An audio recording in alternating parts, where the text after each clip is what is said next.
La passion pour l'histoire, ça me vient depuis tout petit, en fait, où j'étais passionné d'univers fantastique, voilà, de tout ce qui touchait à la mythologie. Il y a un autre truc qui m'a rattaché à ça, c'est que je passais tous les étés avec mon grand-père, qui avait été envoyé dans les camps de travail en Allemagne pendant la Seconde Guerre mondiale, et qui avait eu la chance que son train s'arrête en pleine voie à un moment, et qui avait fui avec tous les autres jeunes gens qui étaient emprisonnés à ce moment-là. Ils ont fui sous la mitraille quand on leur tirait dessus.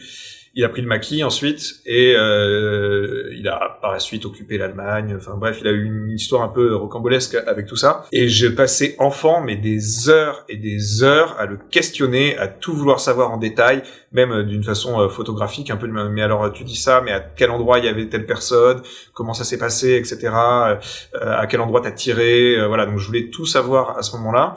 Et en fait, avec le recul, je menais une enquête par témoignage déjà très contemporaine, et je pense que c'est là que j'ai commencé à me dire, mais en fait l'histoire, il faut trouver les sources, faut la mettre en récit. J'avais une démarche naïve sans m'en rendre compte, et je pense que plus tard ça peut encore faire partie des choses qui m'ont nourri à ce sujet-là, sur ma passion de l'histoire.